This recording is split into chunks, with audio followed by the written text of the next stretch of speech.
Wally, welcome back to the chat, man. Historically, less than 10% of drafted players are shorter than 6 foot. Is this going to trend up more based on the growing six tool mentality? I'm guessing sixth tool would be for your physical build and stuff. I don't.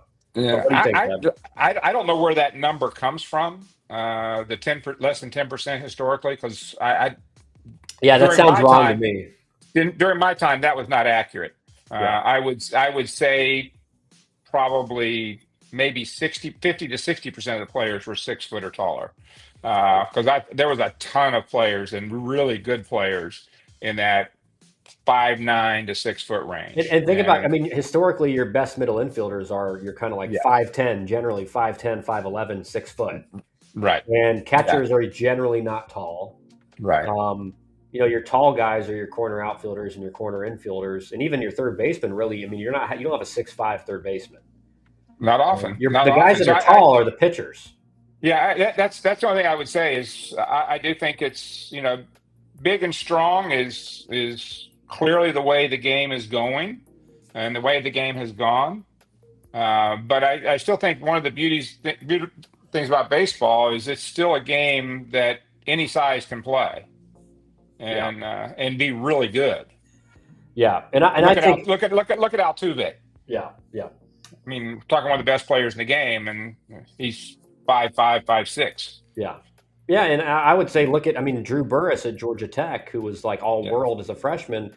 He's listed as 5'9", and I'm 5'9", 5'10", and he I got a few inches on him. So, and he's got power. He's got pretty good foot speed, really advanced mind, mentality and approach at the plate. That no one's going to care that Drew Burris is 5'8", 5'7". Mookie Betts is Yeah, 5'10". yeah, I mean, and what a great athlete, great player, MVP. Um, I and got a that tends. picture. I've got a picture on my wall here of myself with Willie Mays back in the '70s. We're both in. He was with the Mets and I was with the Expos. And Willie Mays and I are the same height, 5'11", Yeah, yeah, and he maybe 5'10". he was pretty good. Uh, and Hank Aaron was not. He wasn't. He was really strong, had great arm strength and hand strength, which I think a lot of the great hitters had. And but he wasn't, 6'1", 6'2". Yeah, and kind of one of the old school thoughts were like the taller you were, the longer your arms, and that's going to be detrimental as a hitter, Hmm. right? Because that means it's harder to keep your hands inside the baseball. The tendency is that's true. Yeah, I yeah, think more and more. I think it's we that to me that's why you saw guys like Barry Bonds, now Freddie Freeman, that choke up. yeah. Is they're trying to reduce that factor of having those long levers and having a more difficult time staying inside the ball. Yeah. So here's a question from Canes. Question to both of you: does it make sense to bunt in college? Well, I can answer that really well. I'm gonna let my dad answer first. College, what sample size do you really have on a player compared? Okay, question. I'm gonna read this again, Canes, and you're gonna have to probably help me. All right, I think you clarified in the next comment. Question to both of you: does it make sense to bunt in college? Not bunt, excuse me, shift. Does it make sense to shift? Okay. College, what sample size do you really have on player compared to the MLB? So does it make sense to shift in college, Dad, in your mind? And then I'll answer after you. Yeah, I don't. I'm not a. I think overshifting creates a lot of problems. Yeah. And so I would clarify it as overshifting.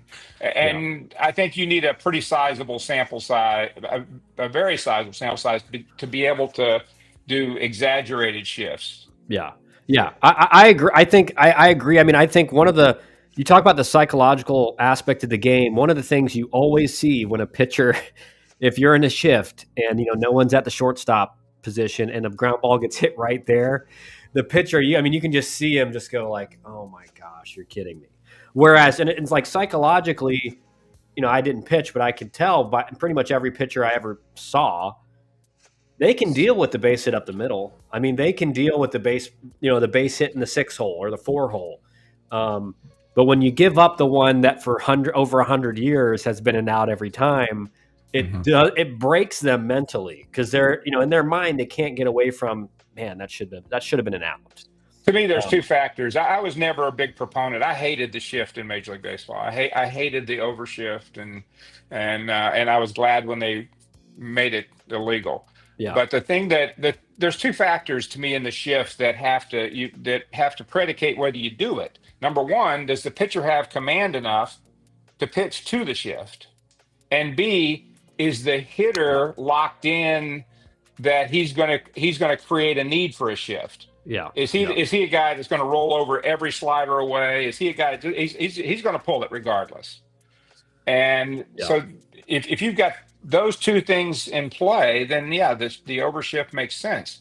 But there's not that many guys that really are capable of doing all those things. Yeah, I agree 100% because, like he said, guys, it's important that if let's say you're shifting this guy to the pull side. Well, you're throwing him fastballs in, or you're going off speed because you want to give him a pitch that he's going to want to pull. And so if your team is shifting and your coach is calling fastballs away, that doesn't make any sense.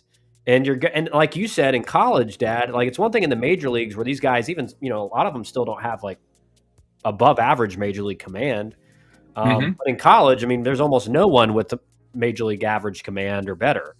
And certainly it's a small percentage. So when you're trying to pitch to the shift, well, that guy doesn't have great enough command to do it consistently. So he's going to leave one in a bad spot. And then it's going to get, hit opposite field right at the shortstop for a base hit. So 100%, it doesn't make sense unless the pitcher can do it. And the hitter's got to have some outlier spray chart where it makes sense to do it because then you're not. I would much rather then kind of set up in a just traditional positioning and then watch what he's showing you throughout the game, especially if you're in a 3-game series. Watch that first game, and if he's doing something where it warrants it, then do it. Right.